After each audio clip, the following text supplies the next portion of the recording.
wanted to talk about mental illness, and this is after I watched one of your lectures where you discussed about mental illness, and you were discussing about, I believe it was not only like not just about mental illness, but you were talking about mystical experiences, and how if you like, there is truth to the fact that lots of I think it was APA or something you said invited you or something, and psychologists and therapists, they do agree that, look, we might not believe in these religious texts or the facts that the religions are saying, but you can't deny the fact and the data, right, that religion, spirituality in general, allows one to either experience mental illness a little bit less, or people that are religious and spiritual can cope with mental illnesses better. Now, that being said, I wanted you to elaborate on that mental illness spectrum, because I feel like, at least in New York and in the Western culture, mental illness is a big deal, right? Even for me personally, I struggled with the existential depression myself. There was a period of time where I kind of started questioning a lot of things, right? Not in just religion and spirituality, but in life as well, right? And I was in the process of really getting into spirituality, where it's like, okay, I'm not the body, right? But then that kind of made me feel like, wow, you know what? If I'm not the body, then what am I, right?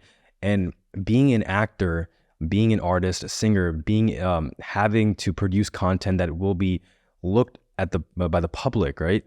You kind of wonder, where like, okay, then what is the point, right? And that's what kind of messed up with my head, right? I was like, wow, what's the point of even acting and pretending to be these characters and just spreading more dishonesty? Because a lot of the roles you're portraying as an actor, they're just kind of telling stories which most of the time are dark.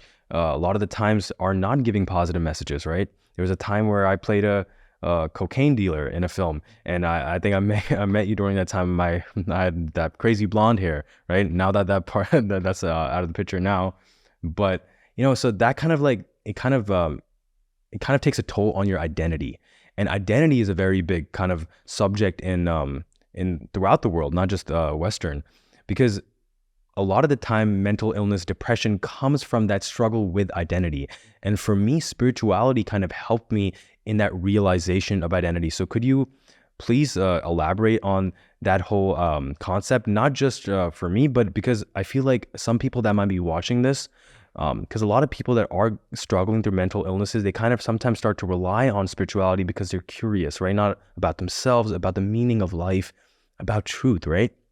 So for them, at least, if anybody's gotten to this point of the video, it means that they really are seeking answers, right? So if you can just kind of shed light on the concept of mental illness and what one can do about it, about identity, that'd be really, really nice. Yeah.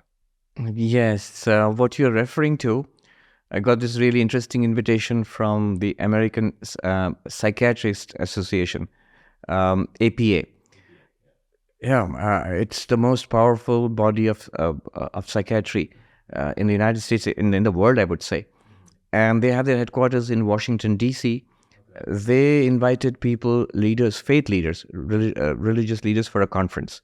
So leaders of different religions and psychiatrists. And these are some of the top psychiatrists in the United States. I didn't know at that time that there were these two bodies. One is the American Psychology Association, another one is the American Psychiatry Association. Both of them are called AP, and both of them have their headquarters in Washington, D.C. and close to each other. And they intensely dislike each other. I didn't know that. But anyway, it was interesting. At one point, one of the leaders of a church asked this question: look, you guys, psychiatrists, they've always been traditionally, they've been hostile to religion. They've often looked at religion as a pathology, as a kind of a mental illness itself. So why are you calling us now? And that's when what you said, the one of the psychiatrists said this, what you just mentioned. that it's not that we are saying we are trying to promote religion, or we are saying that we believe in religion all of a sudden. No, but it's a fact. You can't argue with the data. You cannot argue with the facts, and the data is telling us that those who have deep, genuine connection with religion, they are less susceptible to mental illness, or if they do get mental illness, they are more resilient. They recover better. They handle it much better. So, and that was the reason they had called faith leaders. Yes, from a Vedanta perspective, just as the body can get illness, the mind too can get illness. As I just said, the body is an object for you. You see the body as an object. And you see the mind also. In that case, the mind is also an object. The problem is, in our popular culture and in science, in psychology, philosophy of mind, we tend to regard ourselves as the mind. We don't say I mean, we may say my mind, but what we say, we feel that I am the mind. So these thoughts, these emotions are who I am. But Vedanta tells us, Sankhya tells us, that if you are aware of your feelings, if you are experiencing your feelings, if you are experiencing your memories, if you are experiencing your thoughts, ideas and desires, then they are all objects. Just like this table and this chair and this cloth are objects, this body is an object too, to you, the consciousness. Thoughts, feelings, emotions, ideas, positive and negative, they are also objects. They are all appearing to the same consciousness, right? If that's an object, that's what's called in Vedanta, it's called a subtle body, Sukshma Sharir, subtle body. So just as the physical body can get illness, subtle body also can get illness.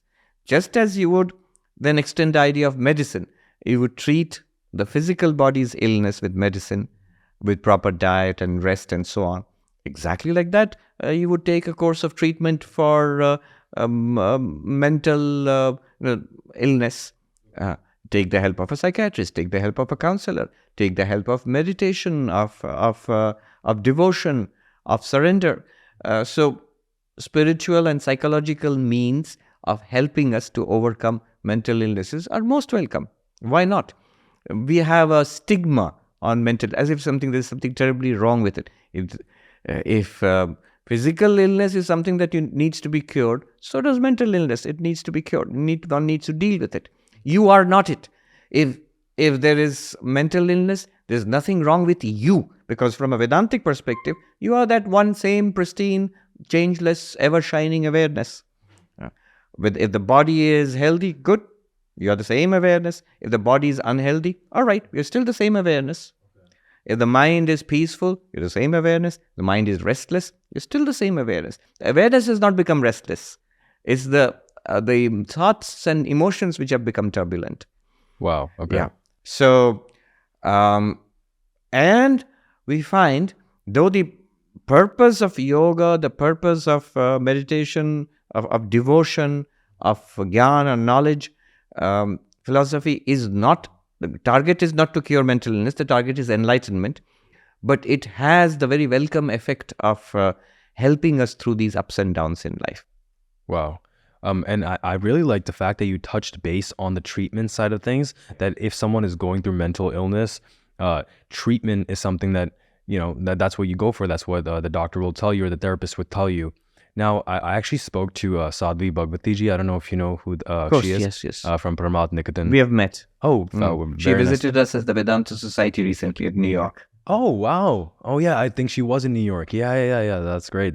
No, I did a podcast with her in Rishikesh a couple months ago. I think it might have been almost a year ago.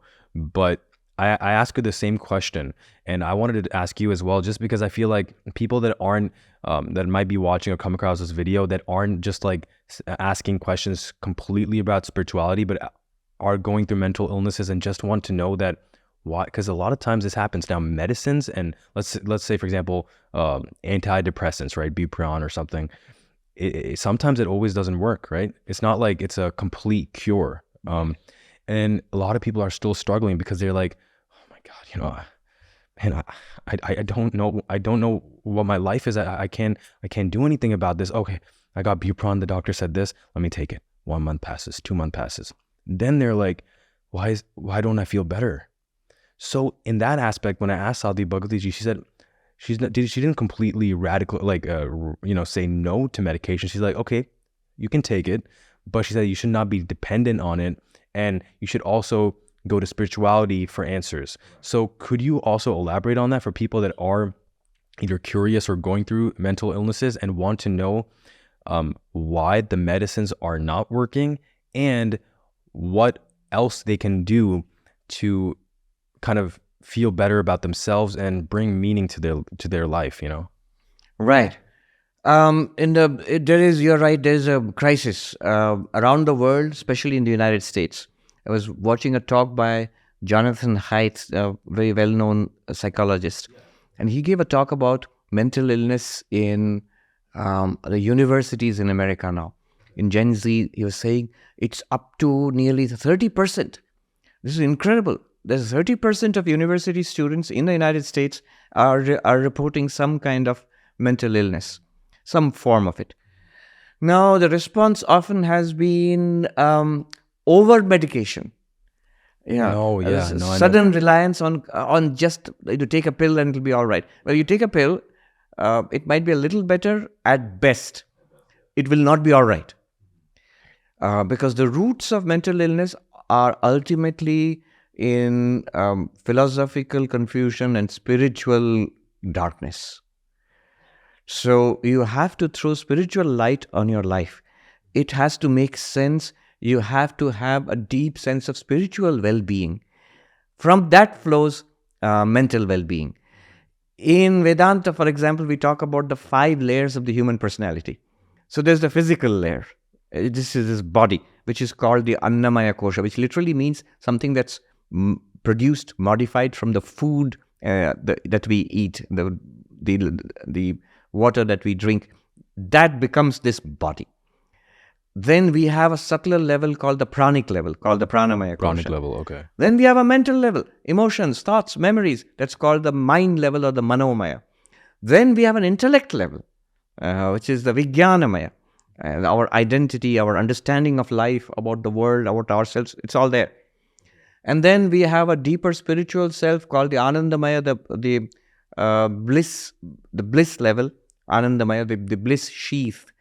But that's not our real spiritual self also. The ultimate spiritual self, our real nature, is beyond all these five levels. So that is the pure consciousness, the Atman.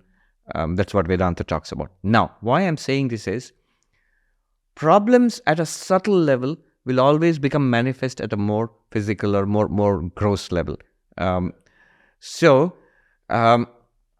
If I have spiritual darkness, if I have philosophical confusion about who I am, what I am, it will be manifest that's at the level of the Vijnanamaya. That will be manifest at the level of the Manomaya mental illness. That will be manifest at the level of the Pranamaya as actual physical illness. And then come to the physical level and manifest itself as various kinds of problems in the body. So the roots of illness lie very deep. And the roots of wellness, the solutions also, you have to go deep. So yes, at one level, take the help of medicine. Better than medicine is counseling. Especially in the United States right now, there's something as part of psychological counseling, which I really like. It's called CBT, Cognitive Behavior Therapy. They are actually using it to help college students now. And then you have to go even deeper, which is at a philosophical and spiritual level. Change your concept of who am I? What am I? I'm not just this body. I'm a spiritual being. I'm not even this mind. I'm a spiritual being. I'm the witness of the mind. I'm the witness of the mind when it is well, and I'm the witness of the mind when it is unwell. Yes, it's very natural. When you have physical illness, there are a lot of things that we cannot do. It incapacitates us. Similarly, even to a greater degree, as you said, when there is mental restlessness and unhappiness and anxiety, it will incapacitate us even more. But what Vedanta tells you, first of all, relax. You, not the body, not the mind. You, the witness of body-mind, you are still fine. None of this can touch you. You were fine before this episode. You will be fine after this episode. And amazingly enough, during the episode also, you are fine. Imagine the sky. There's a bright blue sky. And then storm clouds come. There's thunder and lightning or dust storm or whatever. But the space is not affected. The Akasha, where the clouds come and go. When there are no clouds, it's bright and blue, same Akasha. When the clouds come and seem to cover it all up and there's thunder and lightning and storm, same Akasha. The Akasha is not affected by the storm. Similarly, you, the consciousness, the spiritual self, you are not affected by either physical illness or mental illness. But yes, we need to deal with it. And the reason we need to deal with it is unless we are well, physically well and mentally well, we cannot progress either in our worldly lives or in our spiritual life. There's a saying, Shariram Madhyam Khalu Dharma Sadhanam, well-known saying in Sanskrit, which says the body is the first, is the primary instrument for dharma. So you have to keep the body healthy and functional. So also, even more so the mind. Yeah. So to sum it up, take the help of psychiatry, take the help of medicine. But more than that, the counseling, things like CBT, that helps more. More than that, the spiritual and philosophical paths, like what you find in Vedanta, in yoga, in Buddhism, they will work at a deeper level than the pill. The pill works at the physical level. It affects the serotonin and the dopamine and stuff like that in our nervous system, in our brain. And so, in a certain gross way, they can help a little bit. But the deeper levels of the mind, sense of meaninglessness, sense of being harassed by our own mind, that will not go away until we change our idea of who am I and what is this mind.